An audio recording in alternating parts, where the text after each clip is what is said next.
Welcome to World News. For today's stories, I'm Randolf, Jamias. On top story, Mexican President Enrique Pena Nieto joined Central American leaders and officials in the Costa Rican capital of San Jose on Wednesday for a regional summit to strengthen relations between the neighboring countries. Costa Rica is at the helm of the rotating presidency of the Central American Integration System, hosting the 2012 summit that looks to boost regional cooperation in the areas of economic development and democratic governance. With swaths of Central America ravaged by invading Mexican and South American cartels, using the region as a corridor for smuggling drugs north, trafficking was a hot topic for summit participants. Costa Rican Foreign Minister Enrique Castillo announced reforms to SICA that include the creation of a security secretariat charged to advance a regional strategy to the region's drug menace. With billions of dollars of narco cash believed to flow through Central American countries to organize crime gangs and powerful cartels, Castillo called for greater financial controls in the region. Next up, Ecuador inaugurated a new international airport in Quito on Tuesday, closing down the capital's stomach-churning old airport, once considered Latin America's most dangerous. The new $630 million Mariscal Sucre International Airport opened its runways with the landing of the first plane on Tuesday.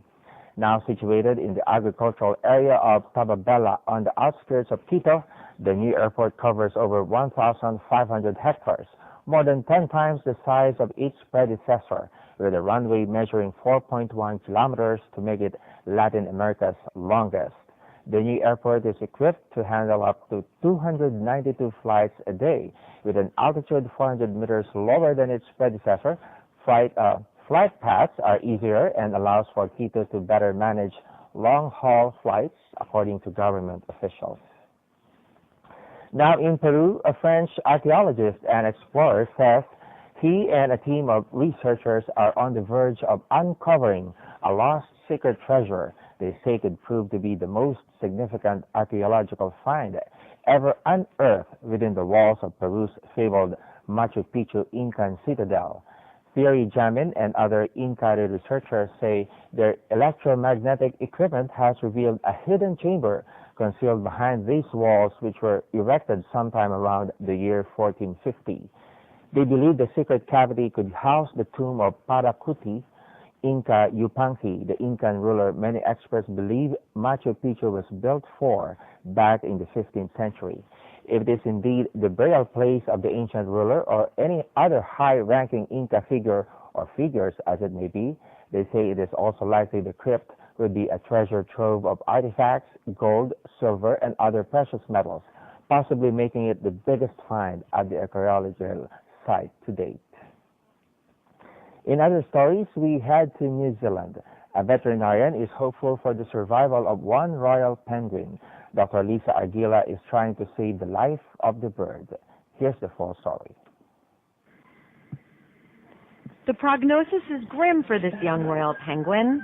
He's suffering from kidney failure after washing up on a New Zealand beach. Veterinarian Lisa Argila is trying to rehydrate the bird at the Wellington Zoo. He doesn't want to stand and making very small progress every day, but is still in critical condition.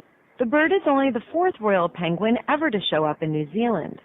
The species lives in the subantarctic Macquarie Island, halfway between New Zealand and Antarctica. Penguin expert Colin Miskelly. And so it might just take a slight shift in oceanic currents, or a bird that's a bit more adventurous than its companions to come this far north. For most bird watchers, it's something that might only happen once in their life. It looks like his chances of survival are slim, but if the penguin does make it, he will spend at least 6 weeks in hospital before being released back into the wild.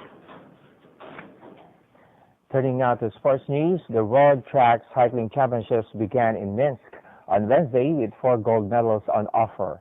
Frenchman Francois Purvis finally won the gold medal in the men's 1-kilometer time trial, having won the bronze and silver in the past. Purvis won the kilo in 1 minute, 0.221 seconds, with Simon van Rijthoven of New Zealand finishing second, 0.648 seconds behind, and German Joachim Eilers taking the bronze. USA's Sarah Hammer crushed Australia's Amy Cure in the final of the women's individual pursuit by more than 8 seconds, coming home in 3 minutes 32.050 seconds, with another Australian Annette Edmondson taking the bronze. Germany won the women's team sprint title by edging out China in the final by just 0.03 of a second. Britain's Victoria Williamson and Rebecca James did the Australian team for the bronze medal. The Australian quartet of Glenn O'Shea, Alexander Edmondson, Michael Hepburn, and Alexander Morgan dropped one man towards the end but completed the 4,000 meters in 3 minutes 56.751 seconds to clinch the gold medal. The championships continue for a further 4 days, ending on February 24th. And in golf, Dove Mountain looked more like a winter wonderland than a golfing venue after driving snow forced play to be abandoned in the opening round of the WGC Accenture Match Play Championship on Wednesday. Just over 3.5 hours of golf was possible on a bitterly cold and breezy morning before rain, sleet, and then snow led to matches being suspended at the Elite World Golf Championships event.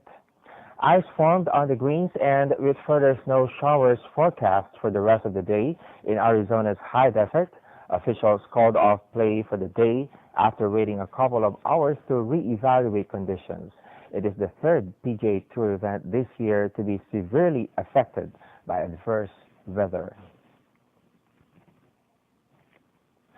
And finally, another YouTube craze is up on the channel. The Harlem Shake is continuing to keep the internet moving as more people rush to the web to post their versions of the dance. YouTube said the craze appeared to have started with a posting by a blogger and spread quickly, with more than 12,000 Harlem Shake videos posted in February. The Harlem Shake began as a dance in the 1980s, but the latest version, featured on a flood of online videos, is an electronic dance track by 23-year-old Brooklyn DJ Bauer, who released the single last year with the record label Mad Decent. Harlem Shake has a way to go to top Korean rappers Psy's Gangnam Style, which made history last December when it became the first ever video on YouTube to reach 1 billion views. That's all we have for now. Hope to see you again. Thanks for the company.